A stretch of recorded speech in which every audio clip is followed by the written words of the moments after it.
most importantly for me, is Mercedes 100% back? Can they consistently say, boom, every race we're going to be at the front, right? And will Ferrari be back to its nice form and glory, right? So this is going to be a quick look back of the mid-season, some thoughts, and we're going to go rank every driver and every constructor. The P1 podcast with Matt and Tommy, they've done a much better job, but this is my take. Welcome to the channel, you beautiful people. My name's Lucky. You know why you're here. We're here to chat about the sport that you and I both love, right? So this is going to be a long one. So grab a coffee, tea, a beer, whatever time zone you are, choose your appropriate drink, put your feet up, let's get into it, right? First, we're going to go through the driver rankings, right? So I'm going to put up the rankings on the screen. I might speak behind it. I don't know. I'll figure out the logistics later. But right, so I'm gonna go ranking bottom to top, right? So I think the last one's obvious. I'm not gonna spend a lot of time.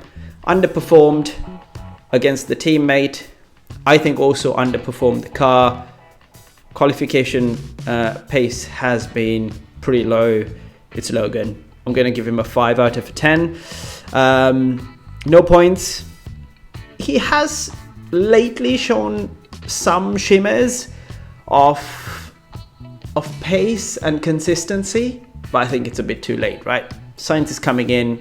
They've officially haven't announced his exit, but there's two seats per team.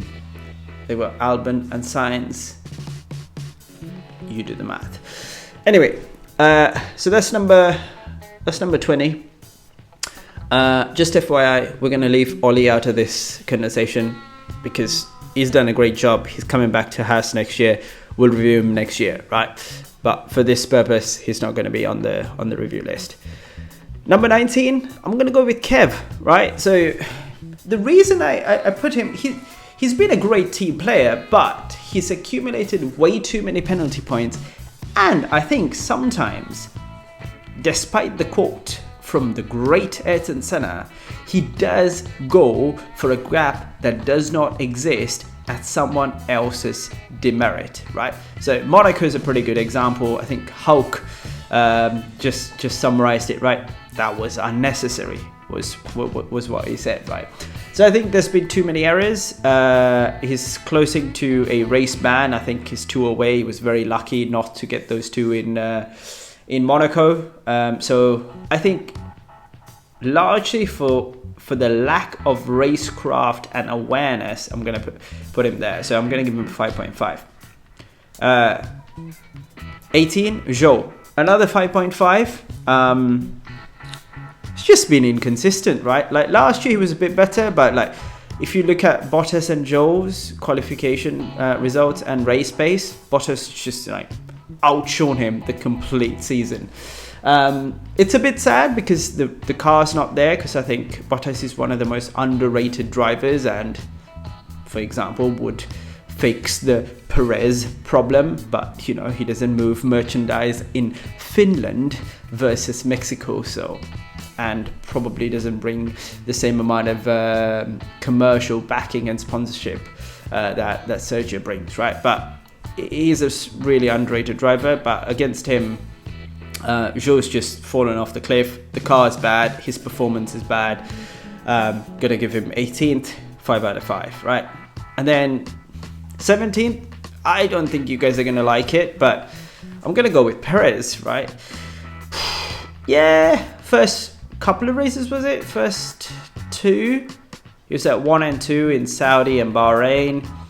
That was when Red Bull had a ridiculously good car, for whatever reason that may be, right? Wink, wink. But Australia was a good opportunity for him to show, hey, Max is not there, maybe I'm gonna win. Nope. Since that, it's just like dropped like a stone. Bad quali, bad race pace. Okay, folks, so I was just like bad mouthing Perez, and then the light fell, the battery went off, So I'm just going to stop bad-mouthing the guy, okay? But he's number 17, and I'm going to give him a 6.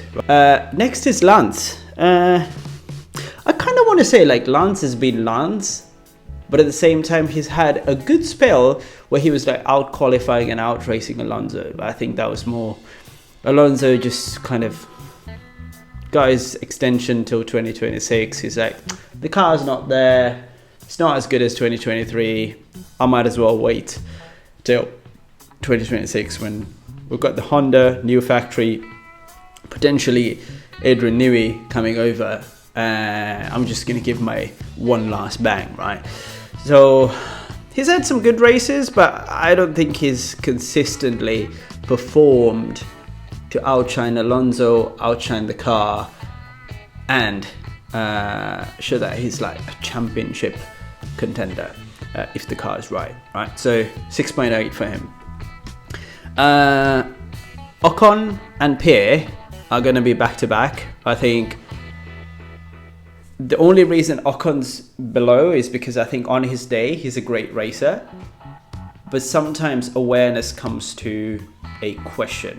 I think he's just got this reputation, right, with teammates and even like going a few years back, right, the Max Verstappen and Ocon shove when he tried to unlap himself when Max was almost winning the race, really, right, and then Lewis went and won the race. So I think there's a sense of like awareness question, especially like Monaco, right, and I think they've obviously parted ways with Ocon. They equals Alpine, but I think on his day he's great. He races well.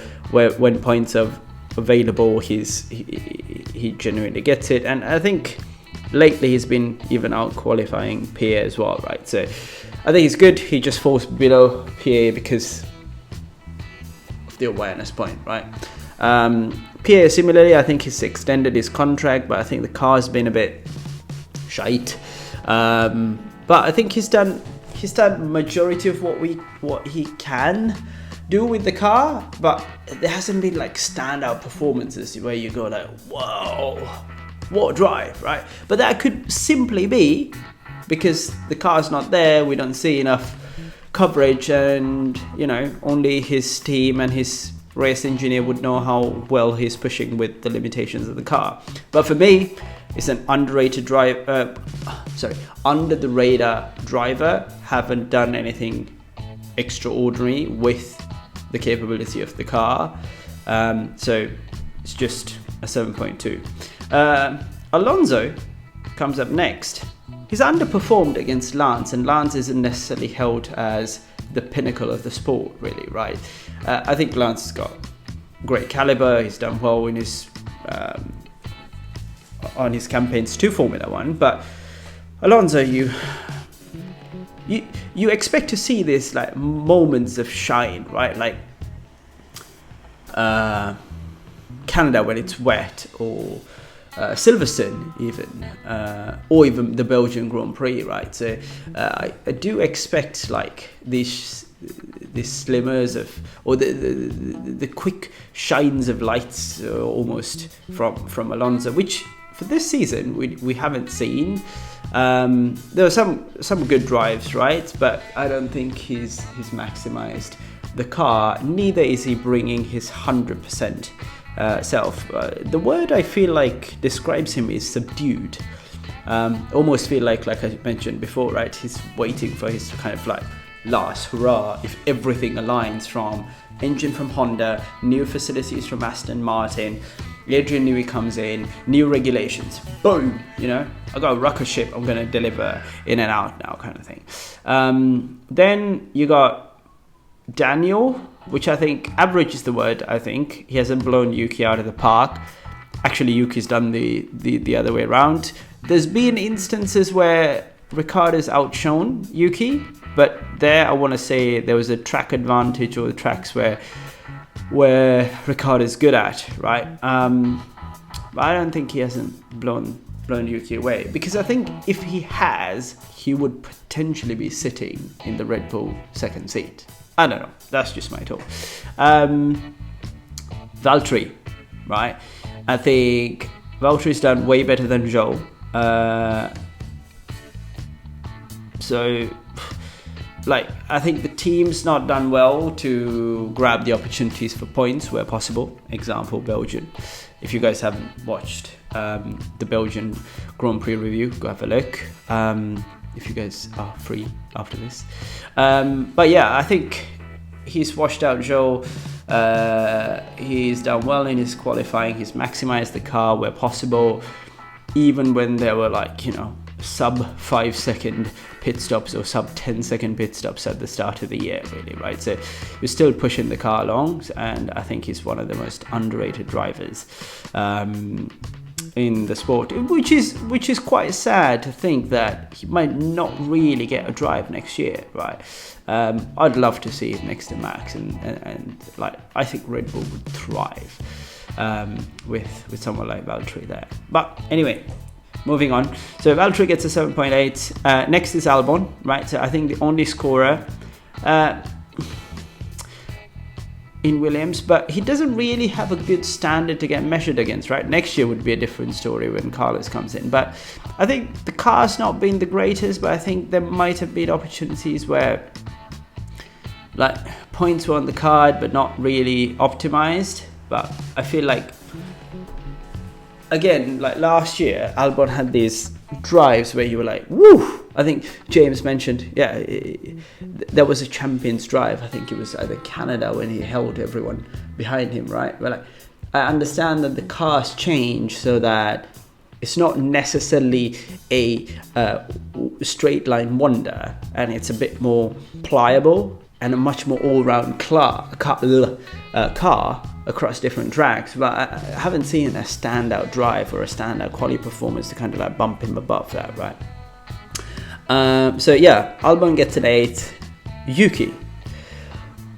I think Yuki's improved ridiculously well. I don't know why he doesn't ever come up in conversations from the likes of like a Peter Windsor or a Matt P1 or the F1 weekend warm-up as a potential Red Bull second driver, right? Because I think he's become calmer, he's driving well, he's out-qualifying and outshining almost a veteran in a 8-time Grand Prix winner.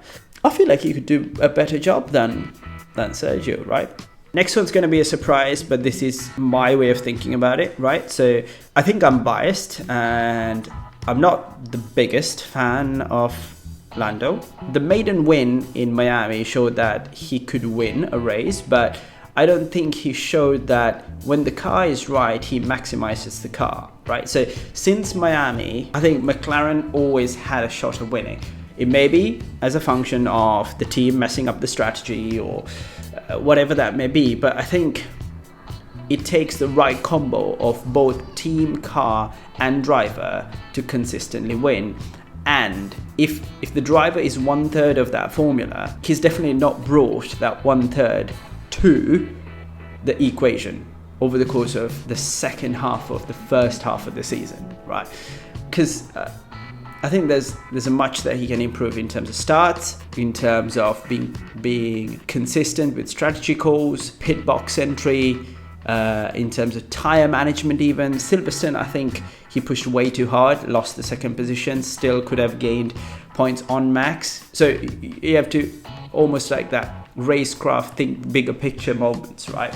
So I think for me, I think Lando's a great driver. I am nothing compared to these people, right? But these are just my opinions in terms of where they rank against the rest of the grid, really, right? Well, the next one, I think majority of you guys would agree. I'm gonna go with Sainz with an 8.3, right? I think he's done a really good job this year.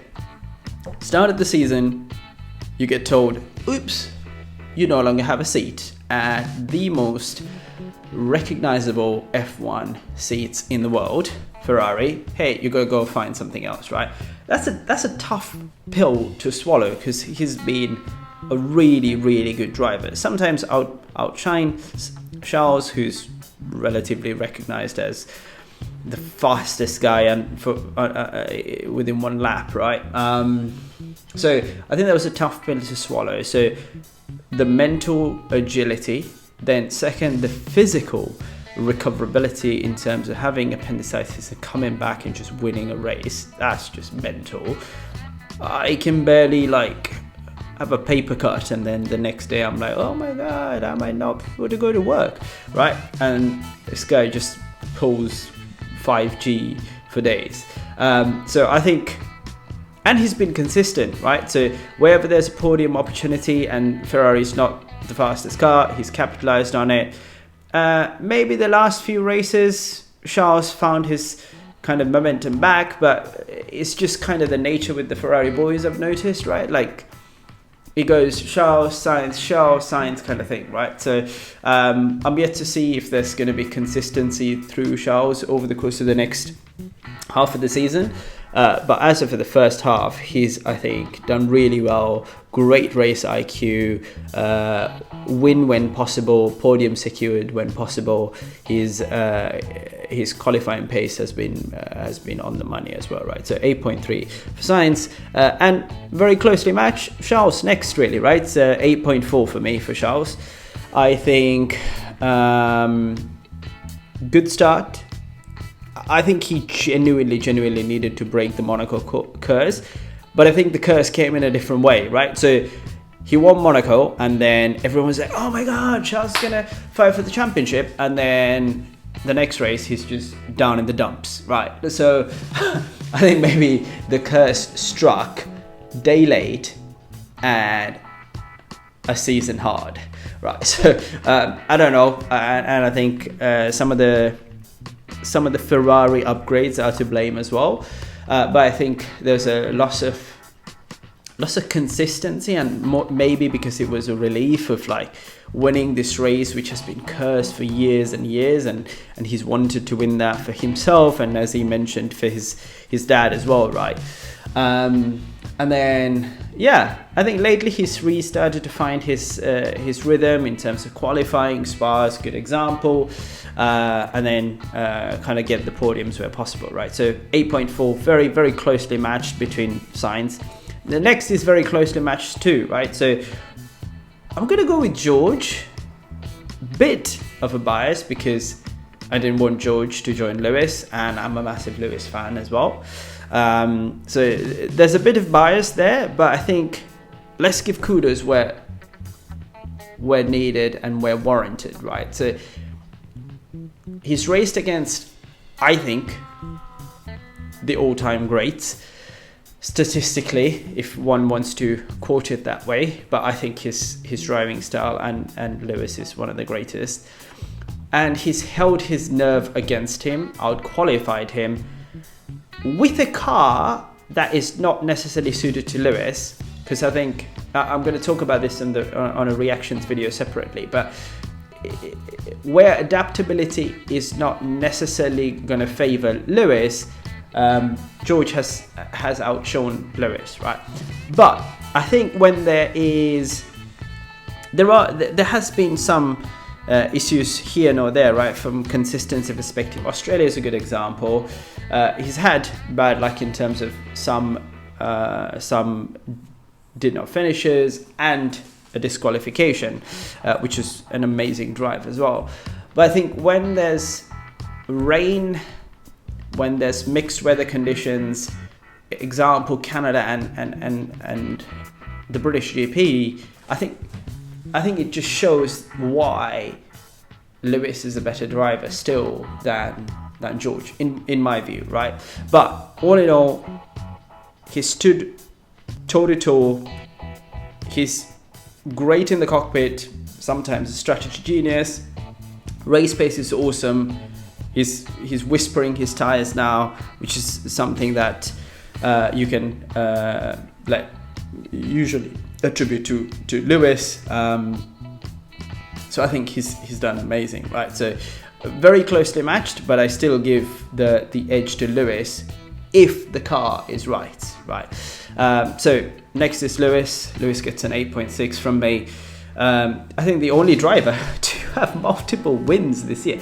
I would have never thought that would be the case.